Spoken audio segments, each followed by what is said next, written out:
Welcome to T-SAT. ఈరోజు మనం ఈ వీడియోలో తెలంగాణ ప్రాచీన చరిత్ర గురించి నేర్చుకుందాము. రైట్. తెలంగాణ భారతదేశంలో అత్యంత పురాతనమైన ప్రాంతాల్లో తెలంగాణ ప్రాంతం ఒక ప్రాంతంగా చెప్పాల్సి ఉంటుంది. రైట్. మనకి చాలామంది ఏమనుకుంటారంటే శాతవాహనుల నుండే తెలంగాణ చరిత్ర ప్రారంభం అవుతుంది. కానీ మనకు చరిత్ర అనేది అత్యంత పురాతనంగా ఉంది తెలంగాణ ప్రాంతంలో. రైట్. మనకి మనిషి మొదట రైట్ తెలుగు ప్రాంతాల్లో తెలంగాణ ప్రాంతంలోనే జీవించడం జరిగింది. అలాగే చారిత్రక కాలం చూసినట్లయితే చారిత్రక కాలంలో షోడశ మహాజనపదాల్లో తెలంగాణ ప్రాంతానికి చాలా ప్రాధాన్యత ఉందని చెప్పాల్సి ఉంటుంది. మనకి శాతవాహనుల కంటే ముందే మన చరిత్ర ప్రారంభమైందని చెప్పాలి. రైట్. మనకి క్రీస్తు పూర్వం 6వ శతాబ్దంలో షోడశ మహాజనపదాల కాలంలోనే తెలంగాణ అభివృద్ధి చెందని చెప్పాల్సి ఉంటుంది. షోడశ 16 మహా గొప్ప జనపదాలు, 16 గొప్ప జనపదాల కాలాన్నే మనము క్రీస్తుపూర్వం 6వ శతాబ్దం అంటాం. ఈ పీరియడ్లోనే తెలంగాణలో అభివృద్ధి చెందిందని చెప్పాల్సి ఉంటుంది.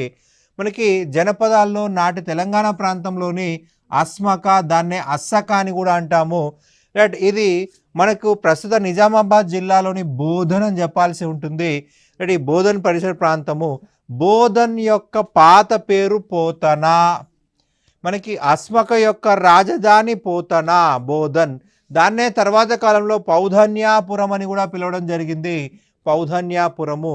జైన మత గ్రంథాల ప్రకారము రిషభనాథుడు భారతదేశం యొక్క చక్రవర్తి తన కుమారుల మధ్య రాజ్యాన్ని పంచివ్వడం జరిగింది.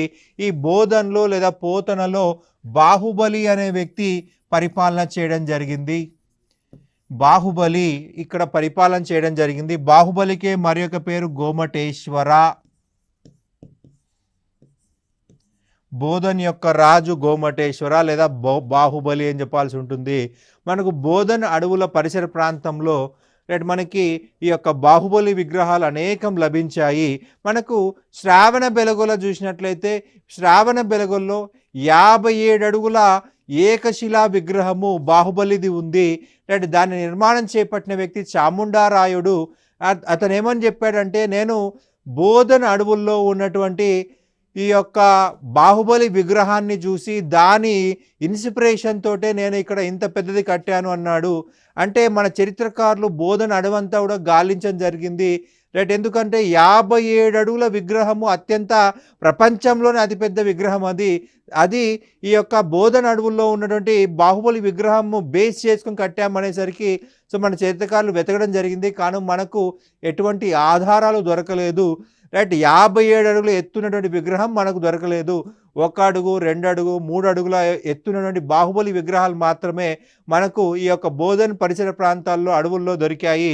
రైట్. మనకి చాముండరాయుడు చెప్పినంత పెద్దది మనకు దొరకలేదు. మేబీ భూకంపాల వల్ల నాశనం అయి ఉండొచ్చు, లేదా ఇతర మతస్థులు తమ మత కడ్డాల కింద మార్చుకొని ఉండొచ్చు అని చరిత్రకారులు భావించడం జరుగుతూ ఉంది.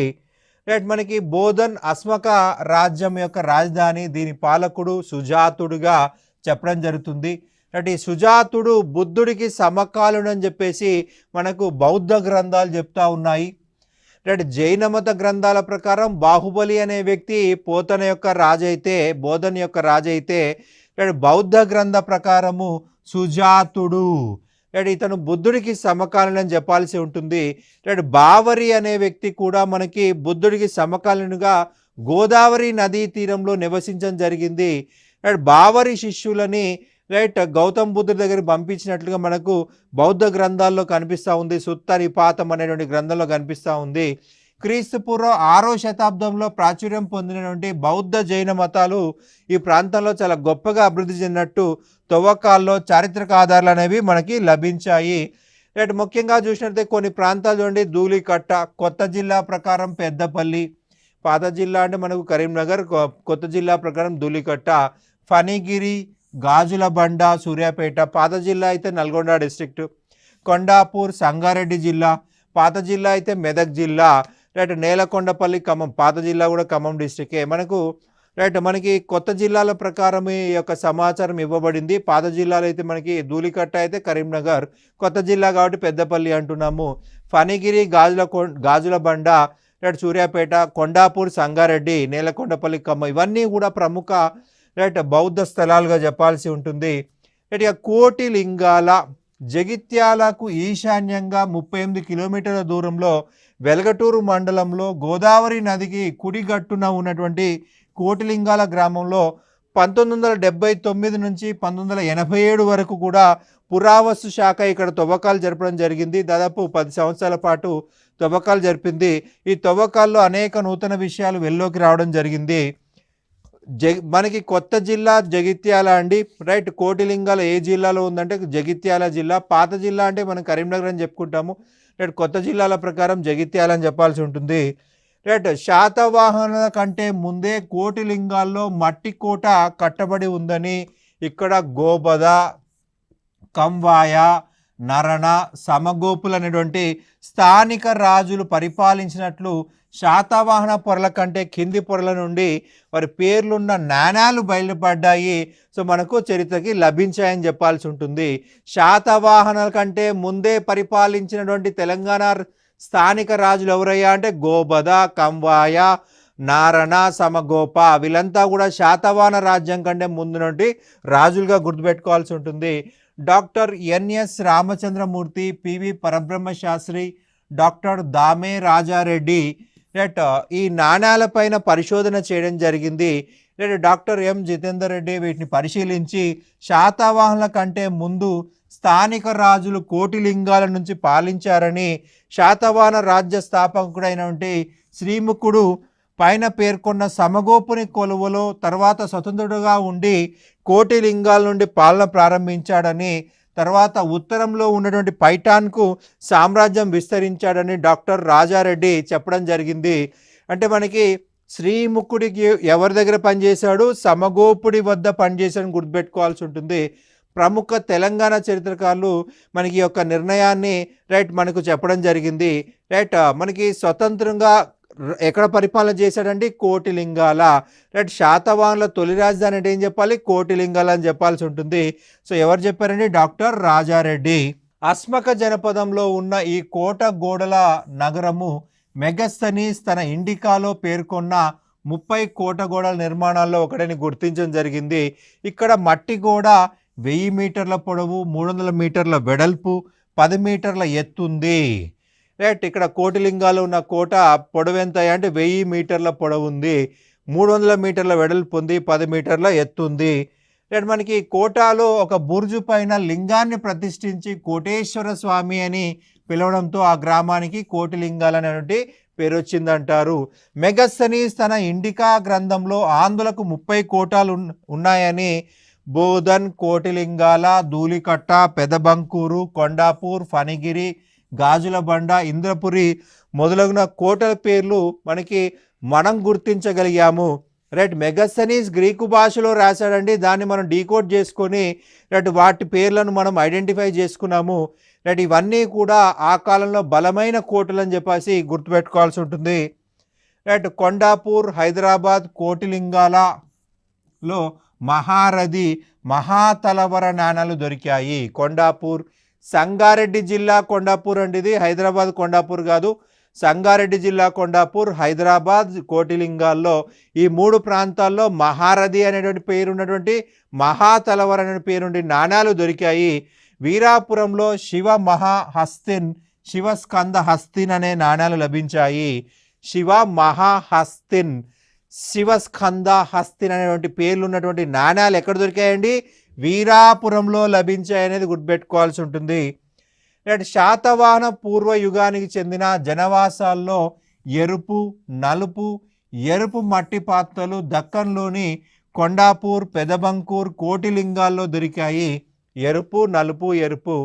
రైట్, రెడ్ కలర్లో ఉన్నటువంటి కుండలు, పాత్రలు, అలాగే బ్లాక్ అండ్ రెడ్. మనకి ఇవి యొక్క పదాలు అనేవి పురావస్తు శాఖ వాళ్ళు వాడతారండి. రైట్, పురావస్తు శాఖ వాళ్ళు ఈ యొక్క కుండల ఆధారంగా పేర్లు పెడతారు. రైట్, వీరు ఇనుముని కరిగించి నాగలి కర్రు, వివిధ రకాలైన పనిముట్లు తయారు చేస్తున్నారని చెప్పేసి చెప్తున్నారు. పెద్దపల్లి జిల్లాలోని పెదబంకూరులో కమ్మరి కొలిమిని కనుగొన్నారు. సో ఇటువంటి క్వశ్చన్స్ మనకి అడిగే అవకాశం ఉంటుందండి. మనకు ఇన్ని రోజులు మనకి తెలంగాణ చరిత్ర హైడ్ అయిపోయింది. దాన్ని మనం వెలికి తీసుకున్నాము. సో, ఈ యొక్క మన గ్రూప్ 2లో భాగంగా ఈ క్వెషన్ అడిగే అవకాశం ఉంటుంది. ఖచ్చితంగా గుర్తుపెట్టుకోండి. పెద్దపల్లి జిల్లాలోని పెదబంకూరులో కమ్మరి కొలిమిని కనుగొనడం జరిగింది. శాతవాహన రాజ్య తొలి రాజధాని కోటిలింగాలగా భావించవచ్చు. శ్రీముఖుడు కోటిలింగాల రాజధానిగా శాతవాహన రాజ్యాన్ని స్థాపించడం జరిగింది. ఇక మనకి తెలంగాణ పదం ఎలా ఏర్పడిందనే దాని గురించి నేర్చుకుందాము. రైట్, త్రిలింగ దేశం అన్నారు. రైట్, త్రిలింగ దేశం అని చెప్పి చెప్తారు. స్కంద పురాణంలో శ్రీశైలం, ద్రాక్షారామం, కాళేశ్వరం రైట్ ఈ మూడిటి మధ్య ఉన్న ప్రాంతమే రైట్ త్రిలింగ దేశం అన్నారు. శ్రీశైలం మనకు కర్నూలు జిల్లాలో ఉంది. రైట్, ద్రాక్షారామం మనకు గోదావరి జిల్లాలో ఉంది. కాళేశ్వరం మనకి కరీంనగర్ పరిసర ప్రాంతాల్లో ఉంటుంది. ఈ మూడు ప్రాంతాల మధ్య ఉంది కాబట్టి త్రిలింగ దేశం అని చెప్పేసి స్కంద పురాణంలో మనకు రాయబడి ఉంది. రైట్, తెలంగాణ పద ఉత్పత్తి చూసినట్లయితే తొలి శతాబ్దాలకు చెందిన ప్రథమ సాహిత్య గ్రంథాలైనటువంటి మార్కండేయ పురాణం, వాయు పురాణంలో తిలింగ అనే పేర్కొనడం జరిగింది. తిలింగ, త్రిలింగ. రైట్, సంస్కృత ప్రాకృత పదాలు. తిలింగుల జనపదం మధ్య దేశంలోని జనపదాల్లో ఒకటిగా వాయు పురాణం పేర్కొన్నది. తిలింగుల జనపదం మధ్య దేశంలో ఒకటిగా వాయు పురాణం చెప్పింది కాబట్టి దీన్నే తెలంగాణగా చెప్పుకోవచ్చు. రైట్, తిలింగ్ అనే శబ్దాన్ని అంగునీయం అనేటువంటి తమిళ వ్యాకరణ గ్రంథంలో పేర్కొన్నారు. తెలుగు, తెలంగ్, త్రిలింగ్ ఈ మూడు పదాలు మనకి ఏ గ్రంథంలో రాశారండి? అంగునీయం అనేటువంటి తమిళ వ్యాకరణ గ్రంథంలో రాయడం జరిగింది. మనకి తమిళ సాహిత్యం అంతా కూడా సంగమ యుగంలో అభివృద్ధి చెందింది. అంటే సంగమ యుగం నాటికే తెలంగాణ ప్రాంతంలో మనుషులు నివసిస్తున్నారు, చరిత్ర ప్రారంభమైంది అనడానికి ఎగ్జాంపుల్ ఈ అంగునీయంలో ఉన్నటువంటి పదాలుగా చెప్పాల్సి ఉంటుంది. శ్రీశైలము, ద్రాక్షారామము, కాళేశ్వరం అనేవి గొప్ప శైవక్షేత్రాలు. ఈ మూడు లింగంల మధ్య ఉన్న దేశానికి త్రిలింగ దేశం అని పేరు వచ్చింది. తెలంగాణ శబ్దమే మారి గానము అనే పేరు వ్యవహారంలోకి రావడం జరిగింది. శాసనాలలో దీనికి త్రిలింగం అని, మహమ్మదీయ చరిత్రకారులు తిలింగ్ అని చెప్పేసి వ్యవహరించారు. రైట్, ఈ ప్రజలే తెలంగాణులైనారు, తైలంగులైనారు. రైట్, తెలంగాణ అనగా తెలుగువారు ఉండే దేశమని అర్థము. ఇది చాలా ప్రాచీన పదం అన్నమాట. తెలుగు వాళ్ళు ఉన్నటువంటి ప్రాంతమే తెలంగాణ. రైట్, ఒకప్పుడు తెలంగాణ దక్షిణాపదంలో విశాల భూభాగంలో ఉండేది. కానీ కాలక్రమంలో చీలికలు ఏర్పడి వేరువేరు రాజులు ఆధిపత్యంలోకి వచ్చి వేరువేరు పేర్లు ఉంది. రైట్, తెలంగాణ ప్రాంత తొలి రాజధాని కోటిలింగాలగా గుర్తుపెట్టుకోవాల్సి ఉంటుంది. కోటిలింగాల. నన్నయ్య ఆది పర్వంలో తెలింగ ప్రాంతాన్ని పేర్కొనడం జరిగింది. రైట్, మనకి నన్నయ్య ఆది కవి తెలుగులో అనుకుంటాము. రైట్, మనకు మహాభారతాన్ని తెలుగులోకి అనువదించిన వ్యక్తి. ఆది పర్వము, సభాపర్వము, అరణ్య పర్వాన్ని సగం రాశాడు. ఆయన ఆది పర్వంలో తెలింగ అనే ప్రాంతాన్ని రాయడం జరిగింది. రైట్, దేవగిరిని పరిపాలించిన యాదవరాజుల మంత్రి అయినటువంటి హేమాద్రి రైట్ అతను రాసిన గ్రంథము వ్రతఖండము. రైట్, ఈ పదం గుర్తుపెట్టుకోవాలండి. రైట్, యాదవుల దగ్గర పనిచేసిన మంత్రి హేమాద్రి, అతను రాసిన గ్రంథం ఏంటి? వ్రతఖండము. ఈ వ్రతఖండము అనే గ్రంథంలో కాకతీయ రుద్రుణ్ణి త్రిలింగాధిపతిగాను ఆంధ్ర మహారాజ్ఞిగాను వ్యవహరించాడు. త్రిలింగాధిపతి అంటే మూడు శివలింగాల మధ్య ఉన్న ప్రాంతాన్ని పరిపాలించిన వాడు కాకతీయ రుద్రదేవుడు అంటున్నాడు హేమాద్రి తన వ్రతఖండములో. అలాగే ఆంధ్ర మహారాజ్ఞి తెలుగు ప్రాంతాలందరికీ ఎదురులేనివాడు, తెలుగు ప్రాంతాలన్నింటినీ పరిపాలించిన వాడు అని అర్థము. పై పదాలను బట్టి ఈ కాలం నాటికే త్రిలింగ దేశమని, ఆంధ్రదేశమని పేర్లు స్థిరపడ్డాయని చెప్పాల్సి ఉంటుంది. కాకతీయ ప్రతాపరుద్రుని ఆస్థాన కవి అయిన విద్యానాథుడు కాళేశ్వరం, ద్రాక్షారామం, శ్రీశైలం మధ్య ఉన్న త్రిలింగ దేశమని పేర్కొన్నాడు. మనకి విద్యానాథుడు కాకతీయ రెండవ ప్రతాపరుద్రుని ఆస్థానంలో ఉన్నాడండి. ఇతను రాసిన ప్రముఖ గ్రంథము ప్రతాపరుద్ర యశోభూషణము. ఈ ప్రతాపరుద్ర యశోభూషణంలో మనకి ఈ యొక్క పదాలు కనిపిస్తూ ఉన్నాయి. త్రిలింగ దేశం అనే పదం కనిపిస్తూ ఉంది. 12వ శతాబ్దం చెందినటువంటి కూర్గోడు శాసనంలో కూడా తెలుంగ అనే పదం కనిపిస్తుంది. 12వ శతాబ్దం చెందినటువంటి కూర్గోడు శాసనంలో కూడా మనకి తెలుంగ పదం కనిపిస్తుంది. 14వ శతాబ్దం నాటి శ్రీరంగ తామ్ర శాసనంలో త్రిలింగ దేశపు సరిహద్దులను పేర్కొనడం జరిగింది. శ్రీరంగ తామ్ర శాసనము, తామ్ర శాసనం అంటే దాన శాసనాలు, వాటి గురించి వివరించారనమాట. త్రిలింగ దేశపు సరిహద్దులు, తెలంగాణ ప్రాంత సరిహద్దులు ఏంటి అనేది ఎక్స్ప్లెయిన్ చేయడం జరిగింది. కాకతీయుల ప్రతనాంతరం ముస్లిం చక్రవర్తులు, ముస్లిం చరిత్రకారుల రచనలో తెలంగాణ పేరును ప్రస్తావించబడింది. తెలంగాణ పదానికి ప్రచారం తెచ్చిన వారు వీళ్ళుగా చెప్పాల్సి ఉంటుంది.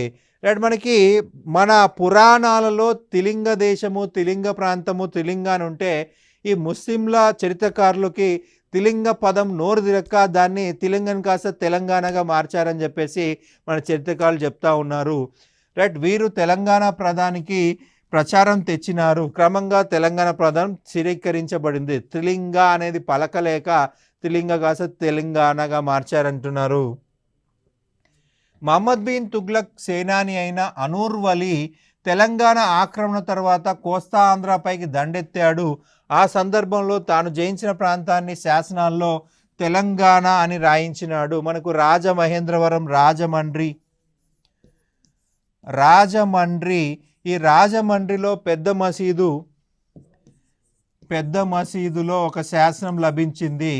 అంటే ఈ యొక్క శాసనంలో మనకు తెలంగాణ అనే పదాన్ని రాయడం జరిగింది. ఈ అనూర్ వలి అనే వ్యక్తి తెలంగాణ ఆక్రమించిన తర్వాత ఆంధ్రాపై కూడా దాడి చేశాడు. రాజమండ్రిలో ఒక పెద్ద మసీదులో దొరికిన శాసనంలో తెలంగాణ అనే పదం కనిపిస్తుంది. మొఘల్ ఆస్థాన కవి అబుల్ ఫజల్ తెలంగాణ అని ప్రస్తావించినాడు. అబుల్ ఫజల్ అక్బర్ యొక్క ఆస్థాన కవి, అక్బర్ నామా రాసినటువంటి కవిగా చెప్పాల్సి ఉంటుంది. అతని రచనలో కూడా తెలంగాణ అని చెప్పేసి ప్రస్తావించడం జరిగింది. ప్రోలయ నాయకుడి యొక్క విలస తామ్ర శాసనంలో కూడా తెలంగాణ ప్రస్తావన కనిపిస్తుంది. అంటే మనకి ఈ యొక్క కాకతీయుల పతనం నాటికే తెలంగాణ అనే పదము ఆవిర్భవించింది అనేది మనకు తెలుస్తూ ఉంది. ఇక మెదక్ జిల్లాలోని తెల్లాపూర్ మనకి లభించినటువంటి 1417 నాటికి శాసనంలో తెలంగాణ అనే పదం ఉంది.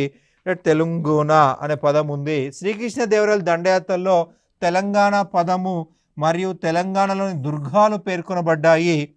శ్రీకృష్ణదేవరాయల శాసనాలైన చిన్న కంచి, తిరుమల శాసనాల్లో కూడా మనకి తెలంగాణ ప్రస్తావన అనేది కనిపిస్తుంది. శ్రీకృష్ణదేవరాయల యొక్క శాసనాల్లో చిన్న కంచి, తిరుమల శాసనాల్లో తెలంగాణ ప్రస్తావన కనిపిస్తుంది.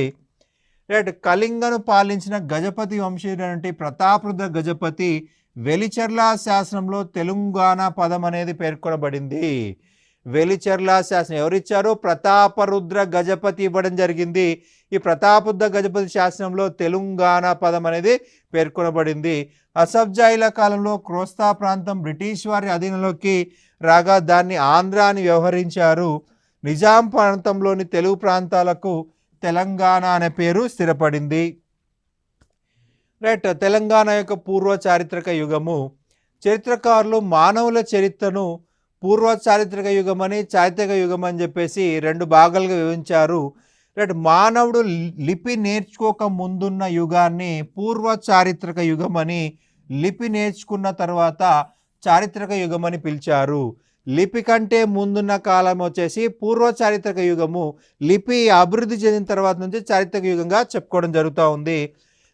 చారిత్రక యుగంలో చరిత్ర రచనకు లిఖిత ఆధారాలు లభించిన దగ్గర నుంచి చారిత్రక యుగం అని చెప్పడం జరుగుతుంది.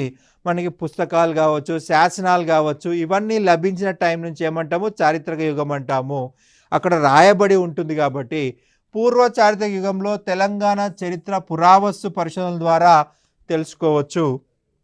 రైట్, 1801లో భారతదేశంలో పురావస్తు పరిశోధన ప్రారంభమైంది. 19వ శతాబ్దం మధ్యకాలంలో Robert Bruce Foote Yadadri Bhuvanagiri జిల్లాలోని వలిగొండలో బృహత్ శిలాయుగపు సమాధులను, రైట్, తెలంగాణ చరిత్ర పూర్వయుగము అధ్యయనానికి మొదటిసారిగా ఆయన పునాది వేసని చెప్పాల్సి ఉంటుంది. బృహత్ శిలాయుగ సమాధులు అంటే ఇనుప యుగం అండి. ఇనుము యుగానికి చెందినటువంటి సమాధులు. మనకి చాలా భారీ స్థాయిలో నిర్మిస్తారు కాబట్టి దాన్ని బృహత్ శిలాయుగం అని చెప్పేసి చెప్తున్నాము. చాలా భారీ స్థాయిలో ఉంటాయి. మనకు మెన్హిర్ కావచ్చు, డాల్మన్ కావచ్చు, షిస్త్ కావచ్చు, ఇవన్నీ కూడా మనకు మన తెలంగాణ ప్రాంతంలో లభించినటువంటి సమాధులు. మొదట ఎవరు కనుగొన్నారయ్యా అంటే రాబర్ట్ బ్రూస్ఫుట్. ప్రస్తుతము వలిగొండ అనే ప్రాంతంలో ఉంది. ఎక్కడుందయ్యా వలిగొండ అంటే కొత్త జిల్లా ప్రకారము యాదాద్రి భువనగిరి జిల్లా అని గుర్తుపెట్టుకోవాల్సి ఉంటుంది. యాదాద్రి భువనగిరి జిల్లాలోని వలిగొండ అనే ప్రాంతంలో బృహత్ శిలాయుగపు సమాధులు. వీటినే మరొక పేరుతో పిలుస్తాము, రాక్షస గుళ్ళు అని పిలుస్తాము. ఆ కాలంలో ఉన్న మనుషుల్ని రాక్షసులు అని చెప్పేసి అనేవాళ్ళు. చాలా ఎత్తుగా ఉండేవాళ్ళంట. వాళ్ళ సమాధుల్నే రాక్షస గుళ్ళు అనేవాళ్ళు. ఈ సమాధులు మనకి ఈ యొక్క మొదట కనుగొన్న వ్యక్తి రాబర్ట్ బ్రూస్ఫుట్. మొదట కనుగొనబడిన ప్రాంతం వలిగొండ. సో దీంతో మన చరిత్ర పునాది పడిందని చెప్పాలి. పూర్వ చారిత్రక అధ్యయనము. హైదరాబాద్ రాష్ట్ర పురావస్తు శాఖ వారు 1953లో ప్రచురించినటువంటి యాంటిక్వేరియన్ రిమైన్స్ ఇన్ హైదరాబాద్ స్టేట్ అనే పుస్తకంలో తెలంగాణ చరిత్ర పూర్వయుగానికి సంబంధించి 118 స్థలాలను సంరక్షిత స్థలాలుగా పేర్కొన్నారు. ఎన్ని స్థలాలండి? 118 స్థలాలను సంరక్షిత స్థలాలుగా పేర్కొన్నారు. వాటిలో ఆసిఫాబాద్, సిర్పూర్లో ఉన్నటువంటి వృక్షశిలలు, 20 కొత్త రాతియుగ స్థలాలు, 96 బృహత్ శిలాయుగపు స్థలాలుగా కనిపిస్తున్నాయి. ఇక పురావస్తు చరిత్ర పరిశోధకులు వివిధ వ్యక్తుల గురించి చూసినట్లయితే బ్రూస్ఫుట్, ఈయన భూగర్భ శాస్త్రవేత్త అండి. ఈయన పరిశోధనలు తెలంగాణ ప్రాంతంలో కూడా స్టార్ట్ చేయడం జరిగింది. అండ్ నెక్స్ట్ చూసినట్లయితే మెడోస్ టేలర్, ఈయన బృహత్ శిలాయుగ అవశేషాలను నల్గొండ జిల్లా నార్కెట్పల్లి వద్ద పరిశోధన చేసి కనుగొన్నాడు. నార్కెట్పల్లి వద్ద మనకి ఈ యొక్క బృహత్ శిలాయుగ సమాధులు లభించాయి. మనకి ఈ యొక్క ఇనుప యుగంలో సమాధుల నిర్మాణం మనకు ఎక్కువగా కనిపిస్తుందని గుర్తుంచుకోవాల్సి ఉంటుంది. ఈ యొక్క సమాధుల్లో ప్రధానంగా వాళ్ళు వాడిన వస్తువులు, వాళ్ళు వాడినటువంటి వివిధ పరికరాలు, వాళ్ళ యొక్క ఆహారము అవన్నీ కూడా పాతి పెట్టడంతో అవి తవ్వకాల ద్వారా ఆ కాలంలో ఏమి తిన్నారు, ఎటువంటి జీవనం గడిపారు, ఎటువంటి ఆయుధాలు కలిగి ఉన్నారు అనేది మనకు తెలియవచ్చింది. ఇక్కడ మేడోస్ టేలర్ అనే వ్యక్తి ఎక్కడ తవ్వకాలు జరిపాడండి? నార్కెట్పల్లి. ఈ నార్కెట్పల్లి ఏం కనుగొన్నాడు? బృహత్ శిలాయుగ సమాధులు. William king Wakefield, Khammam, Warangal జిల్లా ప్రాంతాలు. అలాగే డోరియాబెల్ వాకర్, వీళ్ళిద్దరూ హస్మత్ పేట, హైదరాబాద్ డిస్ట్రిక్ట్. హైమన్ డార్ఫ్, ఈయన మీర్ ఉస్మాన్ అలీ ఖాన్ కాలంలో నియమించబడినటువంటి గొప్ప ఆంథ్రోపాలజీ శాస్త్రవేత్తగా చెప్పాల్సి ఉంటుంది. గోండుల యొక్క సమస్యలను అధ్యయనం చేయడం కోసము ఈ యొక్క కమిటీ ఏర్పాటు చేశాడు మీర్ ఉస్మాన్ అలీ ఖాన్. తర్వాత కాలంలో అది మాది పూర్తి తెలంగాణ ప్రాంతంలోని తెగల గురించి అధ్యయనంగా మారడం జరిగింది. హైమన్ డార్ఫ్ అనే వ్యక్తి మనకి ట్రైబల్ హైదరాబాద్ అనే గ్రంథం రాయడం జరిగింది. హైదరాబాదు రాజ్యంలో ఉన్నటువంటి వివిధ తెగలపైన అధ్యయనం చేయడం కోసము ఆయన నియమించబడితే ఆయన తిరిగి హైదరాబాద్ రాష్ట్రం అంతా తిరిగి హైదరాబాద్ రాష్ట్రంలోని వివిధ తెగల గురించి అధ్యయనం చేసి ట్రైబల్ హైదరాబాద్ అని చెప్పేశాడు. ఈయన ఇక్కడ ఉమ్మడి ఆదిలాబాద్లో మనకి ఆ టైం కాబట్టి ఉమ్మడి ఆదిలాబాద్ అని చెప్పాల్సి ఉంటుంది, మీర్ ఉస్మాన్ అలీ ఖాన్ కాబట్టి. ఉమ్మడి ఆదిలాబాద్ జిల్లాలో పరిశోధనలు చేసి ప్రాచీన శిలాయుగ అవశేషాలు కనిపెట్టాడు. ఎఫ్ఆర్వి ఆల్చిన్, ప్రి శ్రీనివాస్, ఈయన జోగులాంబ గద్వాల జిల్లాలలోని ఉట్నూరులో పరిశోధనలు చేశాడు. మనకి కర్ణాటకలోని రాయచూరికి ఒక 20 కిలోమీటర్ల డిస్టెన్స్లో ఉంటుందండి ఉట్నూరు. ఈ ఉట్నూరునే ఉత్తనూరు అని కూడా పిలుస్తారు. ఉత్తనూరు అని పిలుస్తున్నారు. మనకి ఇప్పుడు ఉత్తనూరు అంటున్నాం, కానీ ఆ కాలంలో ఉట్నూరు అన్నారు. మనకి చాలామంది ఉట్నూరు అంటే మళ్ళీ ఆదిలాబాద్ జిల్లాలో ఉంది కదా సార్, లేదంటే అని అంటారు. అక్కడ ఒక ఉట్నూరు ఉంది, ఇక్కడ ఒక ఉట్నూరు ఉంది. ప్రజెంట్ ఈ ఉట్నూరుని ఉత్తనూరు అంటున్నాము, ప్రస్తుతం ఉత్తనూరు అంటున్నాము. అయితే మనకి బ్రిటిష్ వాళ్ళ కాలంలోనే వీటిపైన పరిశోధనలు జరిగాయండి. సో బ్రిటిష్ వాళ్ళు ఉత్తనూరు పలకలేక దాన్ని ఉట్నూరు చేసేసారు. అలా మనకి పేరు మారిపోయింది అనమాట. ఆల్చిన్ అనే వ్యక్తి పేరు గుర్తుపెట్టుకోవాలి, ఎఫ్ఆర్వి ఆల్చిన్. ఈయన బూడిద కుప్పలని కనుగొన్నాడు. బూడిద కుప్పలు ఏ యొక్క యుగానికి సంబంధించినవయ్యా అంటే నవీన శిలాయుగం అని గుర్తుపెట్టుకోవాల్సి ఉంటుంది. నవీన శిలాయుగం సంబంధించినవి యొక్క పేడను కాల్చిన బూడిద రాశులు లభించాయి. ఈ యొక్క ఉత్తనూరు లేదా ఉట్నూరు ఐజా మండలంలో ఉంటాయండి. ఐజా మండలంలో ఉంటాయి, గుర్తుపెట్టుకోవాల్సి ఉంటుంది. మనకి మళ్ళీ ఆదిలాబాద్ లేదా నిర్మల్ అనకండి, రైట్. ఐజా మండలము, రైట్. కొత్త జిల్లా జోగులాంబ గద్వాల జిల్లా, రైట్. ఐజా మండలము ఉత్తనూరు లేదా ఉట్నూరు అని గుర్తుపెట్టుకోవాలి. కాగ్లిస్ బ్రౌన్ ఈయన భద్రాద్రి కొత్తగూడెం జిల్లాలోని భద్రాచలం ప్రాంతంలో పరిశోధనలు చేసినాడు. ఇక్కడ 50 గజాల విస్తీర్ణంలో 35 రకాల ప్రాచీన శిలాయుగ పనిముట్లు కనుగొన్నాడు. వివిధ రకాల పనిముట్లు కనుగొనడం జరిగింది, రైట్. నెక్స్ట్ చూసినట్లయితే వివి కృష్ణశాస్త్రి ఇతను కొల్హాపూర్ ప్రాంతంలో తవ్వకాలు జరిపాడండి. వివి కృష్ణశాస్త్రి తెలంగాణ ప్రాంతానికి చెందిన వ్యక్తి. భారత పురావస్తు శాఖ డైరెక్టర్గా పనిచేసినటువంటి తెలంగాణ వ్యక్తి. తెలంగాణ మనకి ఆంధ్రప్రదేశ్ పురావస్తు శాఖ కాదండి, పూర్తి భారతదేశానికి పురావస్తు శాఖ చైర్మన్గా పనిచేశాడు, రైట్. డైరెక్టర్గా పనిచేశాడు, రైట్. ఇతని కాలంలో అనేక ప్రాంతంలో తెలంగాణలో తవ్వకాలు జరిపబడ్డాయి. Even Keesaragutta, right. కీసరగుట్ట విష్ణుకుండ్ల యొక్క చరిత్రను కూడా వివి కృష్ణశాస్త్రి ఆధ్వర్యంలోనే తవ్వకాలు జరపబడ్డాయి, రైట్. VV Krishnasastri, right. ఇతను విష్ణుకుండిన్లు తెలంగాణ వారే అని చెప్పి ప్రూవ్ చేశాడు. బిఆర్ సుబ్రహ్మణ్యం ఇతడు నాగార్జునకొండ పరిసర ప్రాంతాల్లో పరిశోధనలు చేసి ఏలేశ్వరం వద్ద చరిత్ర పూర్వయుగ అవశేషాలను వెలుగులోకి తీసుకురావడం జరిగింది. బిఆర్ సుబ్రహ్మణ్యం ఎక్కడ తవ్వకాలు జరిపారండి? నాగార్జునకొండ, అలాగే ఏలేశ్వరం. ప్రస్తుతం మనకి డిండి ప్రాజెక్ట్ దగ్గరలో ఉంటుంది. ఏలేశ్వరం అనేది డిండి ప్రాజెక్ట్ దగ్గరలో ఉంటుంది, రైట్. ఇది మనకు చరిత్ర పూర్వయుగ అవశేషాలని వెలుగులోకి తీసుకొచ్చాడు బిఆర్ సుబ్రహ్మణ్యం. అండ్ ప్రొఫెసర్ యాజ్దాని ఈయన రాయగిరి రైల్వే స్టేషన్ ప్రాంతంలో తవ్వకాలు జరపడం జరిగింది, రైట్. నల్గొండ డిస్ట్రిక్ట్. ఎస్ఎస్ రావు ఈయన 1666లో నల్గొండ జిల్లా మూసీ నది లోయలో పరిశోధనలు జరిపి శిలాయుగ అవశేషాలను వెలుగులోకి తీసుకురావడం జరిగింది. మూసీ నది లోయలో అనేక తవ్వకాలు జరిపాడు, రైట్. అనేక శిలాయుగ అవశేషాలను బయటికి తీసుకురావడం జరిగింది, వెలుగులోకి తీసుకురావడం జరిగింది.